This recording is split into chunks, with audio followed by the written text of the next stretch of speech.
Hello friends, good morning. Welcome to my channel, welcome to A mini blog.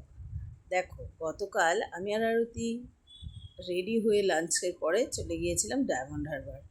এখন হচ্ছে ইলিশের season, আর বাঙালি মানে আমরা হচ্ছে ইলিশের পোকা। আমাদের শ্রেষ্ঠ খাবার যদি বলো তাহলে বলতে হবে বাঙালির মাছ ভাত, আর তাতে যদি ইলিশ হয় তাহলে তো কোনো কথাই নেই। তো আমরা চলে গিয়েছি আড়তে। ওখানে এই দেখো, ইলিশ মাছের ছড়াছড়ি রীতিমতো। যারা ইলিশ খুব ভালোবাসে তারা দেখলে করে বিশাল খুশি হবে। এই দেখো, আড়তের ভেতরে ঝুড়ি ঝুড়ি ইলিশ মাছ বাছাবাছি চলছে।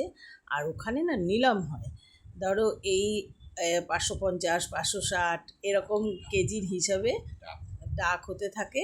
আর তারপরে কিনে নেয় সবাই, নিয়ে তারা মনে হয় নিজেদের ওখানে আবার বিক্রি টিক্রি করে। আমরা ওখান থেকে দুজনে মিলে দুটো দুটো ইলিশ নিলাম। আর তারপরে আমার ছোট ছেলে ইলিশ খায় না, ওর জন্য দুটো পমফ্রেট নিলাম। নিয়ে চলে এলাম নদীর পাড়ে ঘুরতে। ঘুরতে তো ভালোই লাগে, সেটা যদি নীল আকাশের নিচে আর বেশ গঙ্গার পাড়ে এরকম হাওয়া খেতে খেতে হয় তাহলে কিন্তু কোনো কথাই নেই। আমাদের হাসাহাসিটা কী নিয়ে হচ্ছে জানো? আমি নদীটাকে ভুল বলে ফেলেছি। আমার মাথায় একটা অন্য উল্টোপাল্টা নদীর নাম চলে এসছে। তাই নিয়ে আরতি আর আমি বেশ হাসাহাসি করছিলাম। তারপর সূর্যাস্তের কিছু ছবি, নিজেদের কিছু ছবি তুললাম।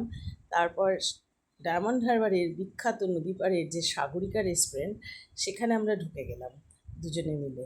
ওখানে বসে এই প্রথমবার আমি ঢুকেছি, আরতি নাকি আগে অনেকবারই গিয়েছে।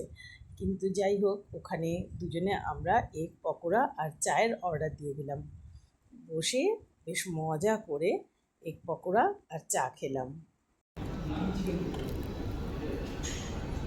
কেমন খেলে পকোড়াগুলো? ভালো। পচা সস, সত্যি কিন্তু সসটা পচা। পচাই তো গন্ধ পেলাম ওইটুকু। বেশ একটা নতুন জায়গায় ঢুকে এভাবে চা পকোড়া খেয়ে বিকেল কাটানো আমার কিন্তু বেশ লাগছিল। ওর সঙ্গে তো যাওয়াই হয় না, ও ইদানিং যেতে চায় না।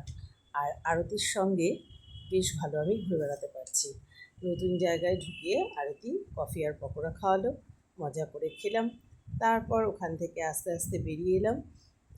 আমাদেরকে এবার আসতে হবে বাড়িতে, কারণ বেশ অনেকটা দেরি হয়ে গেছে। আর মাছ যেহেতু নিয়ে নিয়েছি, মাছগুলো আবার নষ্ট হয়ে যাওয়ারও একটা টেনশান আছে।